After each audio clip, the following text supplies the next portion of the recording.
Ed Heinzen, ultimately they will be, as I said moments ago, at our doorstep. I mean, every commentator who doesn't have to be politically correct and prop up the current administration is willing to state that. And with our porous borders, they're likely already here. Your thoughts on that? Oh, yeah, I don't think I have any doubt that there are many terror cells already in America trying to solidify themselves, waiting for the right timing, the right opportunity to get their act together to continue. What they would love to do is continue to destabilize this country and every country. That's how terrorism works. It scares people into finally accommodating this extreme and evil religion. In other words, the attitude of most people today is, oh, don't say anything about the Muslims. You get them mad and upset. Well, what's wrong with a religion that is so insecure that it has to get mad and upset all the time? Turn to violence to spread its message. If God were really in it, it would be spread by spiritual, moral, and intellectual persuasion, but it's not. And I agree totally with what Hal said. Now, just because he wrote the late great Planet Earth in the 1970s, people have often criticized him and said, oh, well, a lot of these things he said were going to happen didn't happen immediately or didn't happen in my lifetime or whatever. Well,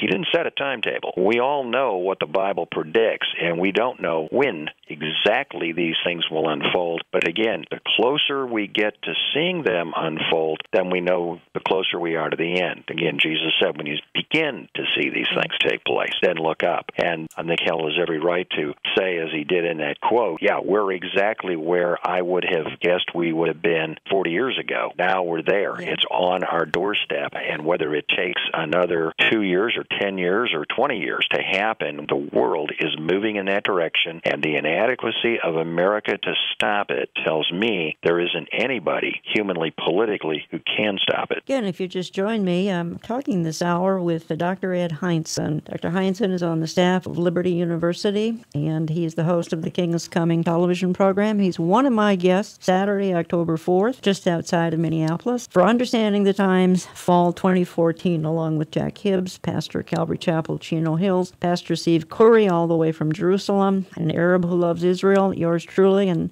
the whole staff of Olive Tree Ministries. Come on out and meet all of us. There's no cost, there's no registration. You just show up to Grace Church in Eden Prairie. Call us, look online, olivetreeviews.org, olivetreeviews.org. Dr. Heinzen, I'm moving on here to a different topic. You're still talking with Jack Hibbs here, and you two are discussing something I think is very interesting, and that is the rise of lawlessness. And we know that in the tribulation that's out of control. We see a sort of a stage-setting thing going on now, and we see lawlessness in our highest places. Highest leaders in many lands are engaged in this lawlessness. I'm going to play this 40-second soundbite and then come back with your comment. Lawlessness. I don't mean rioting on the streets. We've always had that. But governments, including our own, around the world, there seems to be a sense of lawlessness where borders are breaking down. It's not just America. There's borders breaking down issue happening around the world. You've got government leaders not obeying the law. Of course, that's happening right here in the States. This is an amazing time. It's an awesome time to be alive with Bible open, newspaper open. The morality of the world, the soul of the world has collapsed. And as a result of that, then the whole world starts to come apart. And if you don't fix the soul problem, the spiritual problem, you'll never fix the political, social, and military problem. Yeah, Dr. Heinzen, that's a profound comment there, because I do think that many think that the salvation, if not the salvation, at least we can pick up the pieces of whatever country we're talking about. Let's just say America right now, with a next election and somebody more conservative getting into power. And I appreciate how you expressed yourself there, that we have a spiritual problem going on that politics can't fix. And one of the ways it manifests itself is in this incredible lawlessness. I never thought that I would see government leaders behaving, in my lifetime anyway, behaving completely lawless, ignoring the Constitution. I mean, does that come as a surprise to you? No, but it's a sad disappointment.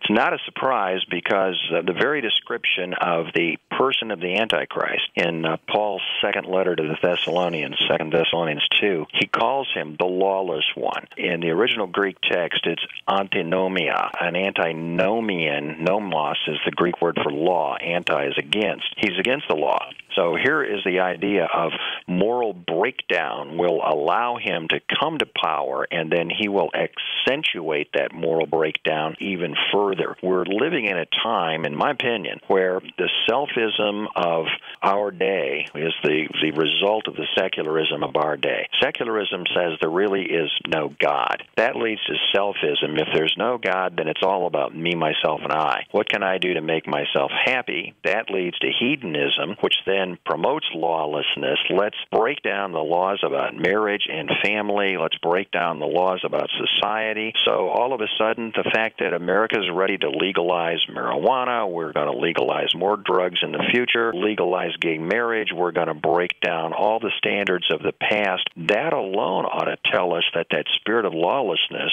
that the Bible calls the spirit of Antichrist is rampantly on the loose today, and that's what sets the stage for the arrival of that person in the future. And then the irony is that all that secularism, selfism, hedonism ultimately leads to mysticism. Because people are created in the image of God, they're going to deify something. If they don't worship the God of heaven and the God of the Bible, they're going to try to worship nature or creation or something that takes God's place. And so there are people today who believe in voices from outer space. They believe in ghosts. They believe angels are appearing to them or whatever. They've got all these mystical ideas, but when you talk about the Jesus of the Bible, they don't want to hear it. Or the God of the Bible, they don't want to deal with that.